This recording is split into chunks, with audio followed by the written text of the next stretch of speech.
আসসালামু আলাইকুম। আপনাদের সকলকে জানাই আন্তরিক শুভেচ্ছা। আজকে আরেকটি ভিডিও নিয়ে আপনাদের সামনে উপস্থিত হলাম। সকলে দেখবেন এবং শুনবেন। হে প্রিয় বোন আমার, আজ তোমার জন্য কিছু কথা লিখব। এমন এক সময়ে কথাগুলো লিখছি যখন চারিদিকে ফিতনার ছড়াছড়ি, যখন কাফের মুশরিক নাস্তিকদের সাথে নামধারী মুসলিমরাও যোগ দিয়েছে তোমাকে প্রগতির নামে পাশ্চাত্য ধ্যান ধারণায় গড়ে তুলতে।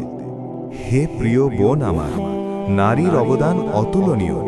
ঘরের অন্দরমহলের নারীরাই ইসলামী সমাজ বিনির্মাণের কারিগর। হযরত মুহাম্মদ সাল্লাল্লাহু আলাইহি ওয়াসাল্লামের মতো শ্রেষ্ঠ মানুষকে তোমরাই গর্ভে ধারণ করেছ, স্নেহ মায়া মমতায় লালন পালন করেছ। ইতিহাস সাক্ষী, মুসলিম উম্মার বড় বড় আলেম, আল্লাহর ওলি, ডাক্তার, বিজ্ঞানীকে তোমরাই গর্ভে ধারণ করেছ।